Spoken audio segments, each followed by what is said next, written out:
ਵਾਲੇਕੁਮ ਦੋਸਤੋ, ਤੁਸੀਂ ਵੇਖ ਰਹੇ ਹੋ ਪਾਵਰ ਪੰਜਾਬ ਟੀਵੀ ਤੇ ਮੈਂ ਤੁਹਾਡਾ ਮੇਜ਼ਬਾਨ ਤੇ ਕੈਮਰਾਮੈਨ ਸਮੀਉਲਾ ਖਾਨ। ਦੋਸਤੋ, ਸਭ ਤੋਂ ਪਹਿਲੇ ਆਪਣੇ ਚੈਨਲ ਨੂੰ ਸਬਸਕ੍ਰਾਈਬ ਕਰੋ ਤੇ ਨਾਲ ਹੀ ਬੈਲ ਆਈਕਨ ਦੇ ਬਟਨ ਕਰੋ ਪ੍ਰੈਸ ਤਾਂ ਕਿ ਸਾਡੀ ਨਵੀਂ ਆਉਣ ਵਾਲੀ ਵੀਡੀਓ ਤੁਹਾਡੇ ਦੋਸਤਾਂ ਭਰਾਵਾਂ ਤੱਕ ਪਹੁੰਚ ਸਕੇ। ਦੋਸਤੋ, ਅੱਜ ਤੁਹਾਡੇ ਵਾਸਤੇ ਇੱਕ ਪਹਿਲਣ ਝੋਟੀ ਲੈ ਕੇ ਆਏ, ਬਹੁਤ ਹੀ ਖੂਬਸੂਰਤ ਚਿੱਟੀ ਸਫੈਦ ਅੱਖ, ਚੂਰਕੂਣ ਸਿੰਘ, ਮੂੰਹ ਝੋਟੀ ਚੋਗੀ है, ना ਧੁੰਨੀ है ना घोड़ी है। नस्ल अगे देख लो तुसी केड़ी है। देखो माशाल्लाह पहलण झोटी हो के बहुत ही खूबसूरत थान कढ़दी भी, मोटा मोटा थान ते पूरी बिरलों के थान है। माशाल्लाह चंगी पशम वाली झोटी है। देखो चिट्टी सफेद अख बल्ब तरह माई दी, बग्गी मुछ वाली झोटी माशाल्लाह। थोड़ा मत्था सफेद है, बग्गी मुछ झोटी। एक मिनट थोड़े टोल बना के ना माशाल्लाह चंगियां बिरलों ने थान दी, चारे थाने दी माशाल्लाह चंगियां बिरलों ने।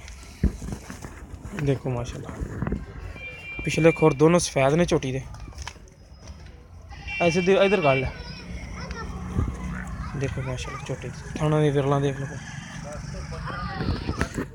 10 तो 15 दिन खुले मालक कहना झोटी कढ़ दी इंशाल्लाह। तो झोटी ने इंशाल्लाह सूह तक बकना। इधर लिया बग्गी मुछ माशाल्लाह, बहुत ही नस्ली झोटी। उस बाहरले किले तो बंद है। देखो माशाल्लाह मुठ मुठ का थाने तो चंगियां बिरला ने माशाल्लाह, फुट फुट दी बिरला ने तो चंगी चढ़ेबाज झोटी माशाल्लाह। इंशाल्लाह सूह तक चड्डा लैके आना झोटी ने। दिन हजे काफ़ी कढ़दी है। बाकी गल्लां करांगे आपां मालक नाल। पिछले खोर भी दोनों सफेद ने हल्के हल्के, 5 कल्याण झोटी माशाल्लाह। नहीं अगले खोर काले ने। देखो माशाल्लाह बग्गी मुछ झोटी बंद दे बन्नी सूत ऐस किले तो बंद रहे, ऐस किले तो बंद। देखो माशाल्लाह पूरी बिरला ने, झोटी ने पूरा बकना है माशाल्लाह। देखो माशाल्लाह ठंड चढ़ी थी, बहुत सुथरी झोटी।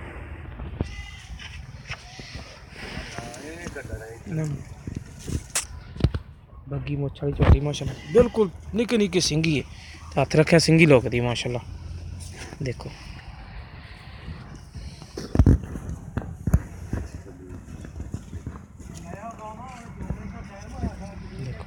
चड्डे बाल माशाल्लाह इंशाल्लाह पूरी बदरा ने।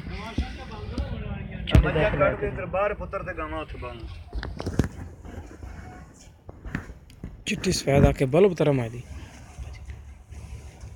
अगे नहीं अगे वेट करें।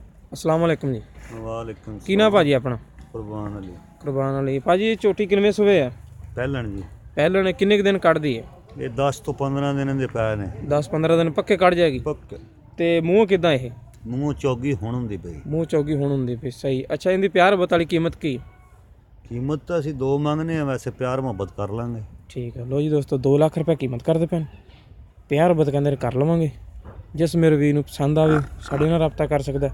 0303 7816 150 साडा WhatsApp नंबर भी, ईमो नंबर भी। मिलांगे नवीं वीडियो नाल। अल्लाह नहीं।